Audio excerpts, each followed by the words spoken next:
E aí, pecuarista, tudo certo? O AgroBrasil inventou o registro de negócios para resolver um problema seu. Lembra quando as cotações da arroba eram distantes da realidade, você ficava perdido, sem saber o real valor de venda? Isso é passado. Com o AgroBrasil, todos registram seus negócios e você tem o valor verdadeiro da arroba em sua região e na hora. Registre agora e participe da formação do preço. Baixe o aplicativo e vem fazer parte da família AgroBrasil comigo. Negociou, registrou.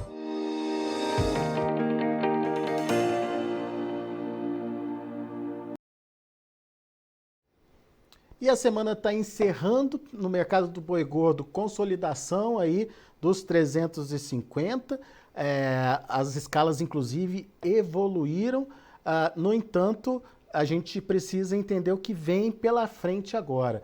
Por isso, a gente convidou o Douglas Coelho. Meu amigo Douglas Coelho está aqui com a gente, direto lá da Radar Investimentos, para nos ajudar a entender que cenário a gente tem agora e o que pode acontecer com o preço da arroba. Seja bem-vindo, viu, Douglas? Feliz ano novo para você. Muito obrigado por estar com a gente mais uma vez agora em 2022. Eu já começo te perguntando, foi suficiente, esses 350 foi suficiente para alongar escalas dos frigoríficos, Douglas?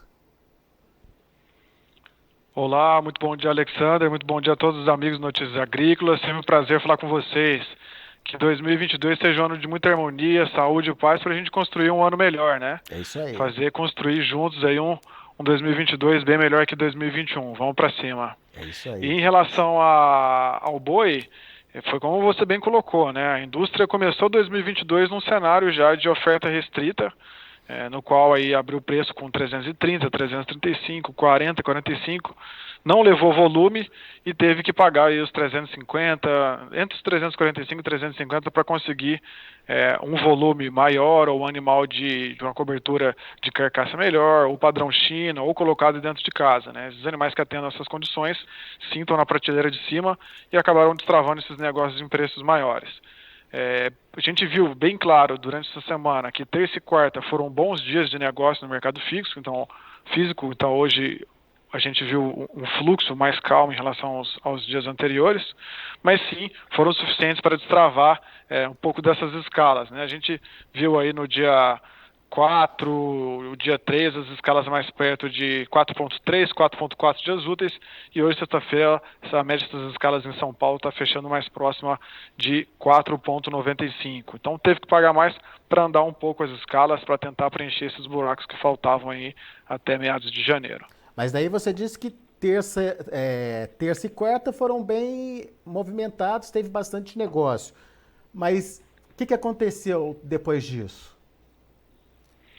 Quinta já foi um dia mais fraco de negócio e hoje, sexta-feira, acho que tanto no físico quanto no futuro, os participantes estão bem mais calmos, né? A indústria que conseguiu alongar um pouco mais as escalas hoje está um pouco mais pé atrás, fazendo uma oferta aí de 340, 335, embora a gente não tenha visto fluxo de negócios, né, ao redor desse patamar, é mais uma pedida nesse primeiro momento.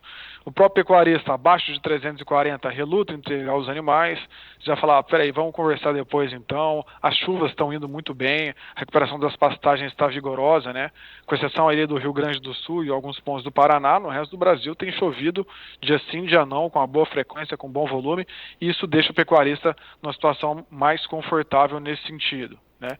Então hoje já foi um dia mais calmo de negócio também, abaixo de 340 o pecuarista dá um passo para trás. Então a gente espera que na segunda-feira pode ser um pouco mais calmo também. E aí terça-feira a roda começa a girar. Mas a gente vê bem nítido que 340 é um ponto importante para o pecuarista e a indústria exportadora que tem um apetite consegue pagar um pouco mais nas condições que a gente comentou anteriormente.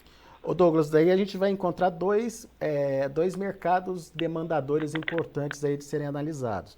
O mercado interno e o mercado exportador. Vamos começar com o mercado interno.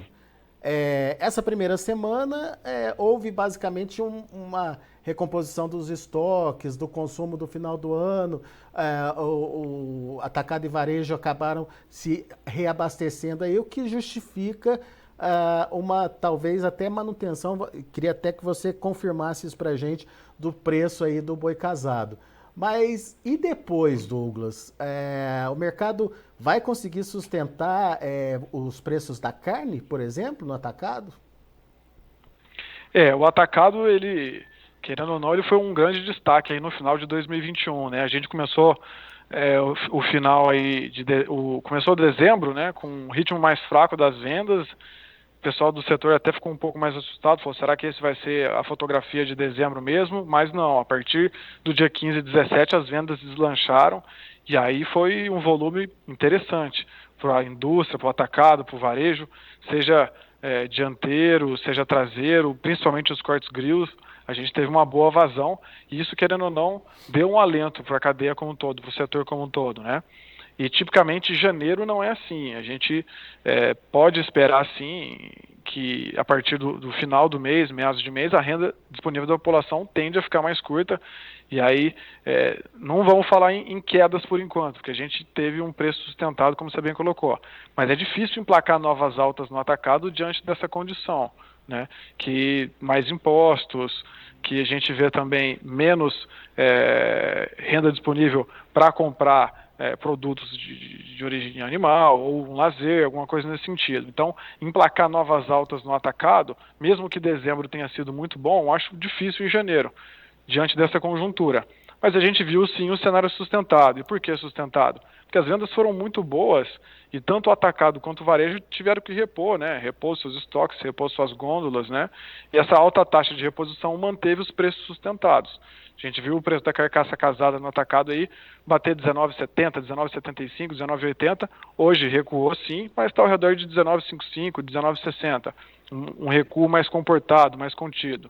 E tem um segundo ponto, né? Querendo ou não, as exportações agora, a gente tem China, tá full, a gente tem uma boa válvula de escape no mercado externo, e isso ajuda a drenar parte dessa produção e equilibrar nossos estoques por aqui. China enxuga a oferta no mercado interno e equilibra aí essa oferta para que o preço da carne não caia muito no mercado interno. Essa é a expectativa. Exatamente. É um grande comprador, um importante parceiro comercial que leva volume, que paga bons preços também. Sem dúvida, todo frigorífico exportador hoje quer ter uma China como um cliente aí, né? E isso faz toda a diferença, assim, na dinâmica mercado interno, mercado externo, precificação e margem, né? Sem dúvida, é um participante importante nessa equação aí. Ô Douglas, eu sei que a SESC deve só divulgar na próxima semana o desempenho das vendas, né? Mas você acha que já aparece no radar aí dos números aí a China comprando? Você tem visto frigorífico vendendo carne nova para a China e não só entregando aquelas que estavam estocadas? É possível que sim, é possível que sim. A gente viu, né, que a liberação abrangia a carne que foi produzida antes, desde que atenda aquelas condições, dos animais mais jovens, né, e essa carne já está sendo enviada também, mas assim, os frigoríficos que a gente via que estava tendo um abate mais contido, ou abatendo menos dias por semana, ou não abatia sábado, ou fazia alguma coisa bem mais espaçada, voltou full, está produzindo, está comprando, está trabalhando aos sábados para atender essa demanda. Então, mesmo que a China não leve grandes volumes em dezembro e janeiro, eu acho que a SESC já nas próximas semanas pode esboçar sim uma melhora de volume, justamente por China ter voltado mais atuante, né? Voltou, o gigante que estava dormindo acordou, e a partir de fevereiro e março ela já começa a fazer peso como historicamente faz, né? Já parece bem mais relevante. E é importante de novo destacar o ágio, né? O tal do boi China voltando aí com tudo, né? Exatamente, né? Como a gente comentou, janeiro é um mês ruim de venda de carne no mercado físico. É um mês que talvez pode ter uma desova assim de fêmeas que não emprenharam nas estações de monta anteriores, justamente aí porque 2019, 2020, 2021 foram anos de seca, né? E a seca, querendo ou não, atrapalha a qualidade das pastagens, que por consequência atrapalha também o índice de prenhez das fêmeas. Então a gente tem que ter esses dois pontos no radar pelo lado negativo. Mas pelo lado positivo, que talvez esse seja até bem mais forte e mais relevante, que a gente tem que colocar no papel.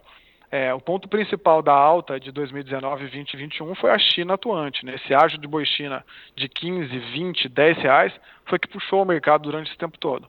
E a gente teve um período sem esse ágio, que agora esse ágio deve ficar mais eminente, mais visível aí no mercado físico, né? Hoje mesmo o animal comum, ele começa aquela primeira oferta, o preço de balcão é ao redor de 335, enquanto o China houve negócio de 350 durante essa semana em São Paulo. Pois é. E para botar mais uma pimentinha nessa história, tem o dólar, né? Que beneficia ainda Exato. a Exatamente. exportação. Anteontem houve a ata do Fed, né?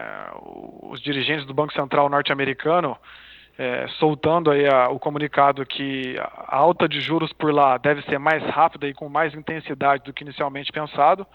E aí o mercado de renda fixa e o dólar já deu aquela empinada, já ganhou força, né? A partir daí o dólar já ganhou bastante tração, né? Hoje o comercial está em 5,64, recuando aí 0,5%, e o dólar futuro para fevereiro está em 5,83. Por mais que esteja recuando hoje, não deixa de ser um patamar interessante para a indústria exportadora, né? É remunerador sim quando a gente traduz em reais. Muito bem.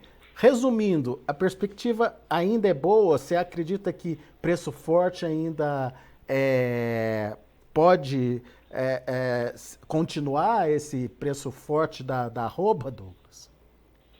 Pois é, a gente começou, é natural no início de novembro, pelo menos até 20 de janeiro, pelo menos até 20 de janeiro, ter um mercado um pouco mais truncado, uma oferta restrita, o próprio pecuarista está fora do mercado, né?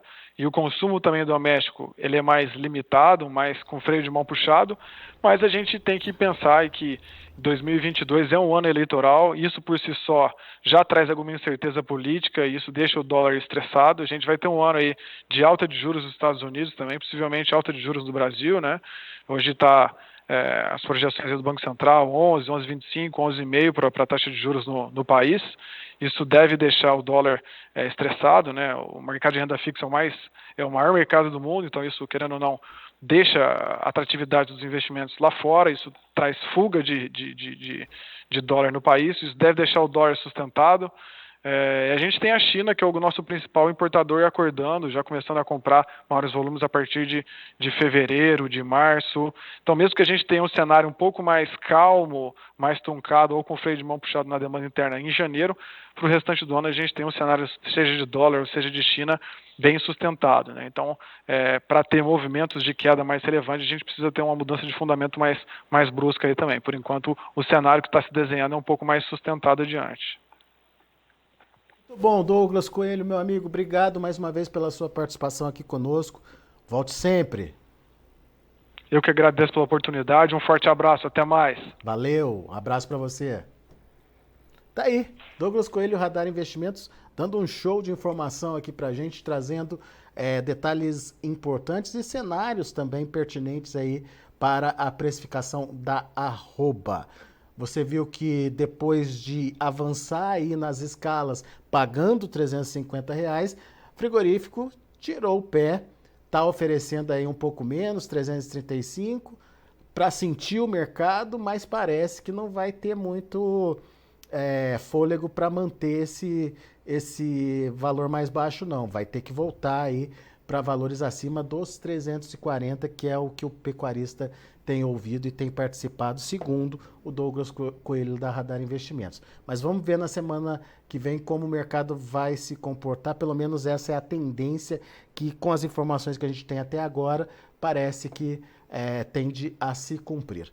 Vamos aos preços, vamos ver como estão os negócios lá na B3, Mercado Futuro. Um dia de negócios fracos, olha aí.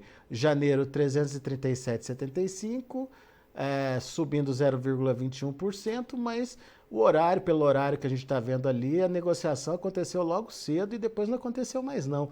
Vamos inclusive dar uma atualizada nisso aí para ver se há um problema de atualização. Mas pode atualizar. Mas me parece que é isso mesmo, que é o mercado parado mesmo, olha aí. Fevereiro 336,50, também às 8 horas da manhã, 0,16%. Março não mexeu, maio também manteve aí a mesma variação anterior, a mesma negociação, a mesma precificação do dia anterior. O indicador CPEA fechou ontem, dia 6, a R$ 337,60, teve uma queda de 2,22%, R$ 337,60. Bom, vamos acompanhar. Qualquer novidade a gente avisa vocês aqui no Notícias Agrícolas. Obrigado pela companhia, um grande abraço. Na sequência tem Tempo e Dinheiro com João Batista Olive e também com Sérgio Braga. Participe das nossas mídias sociais, no Facebook, Notícias Agrícolas, no Instagram, @Notícias Agrícolas e em nosso Twitter, @Noteagri. E para assistir todos os vídeos, se inscreva no YouTube, na Twitch, no Notícias Agrícolas Oficial.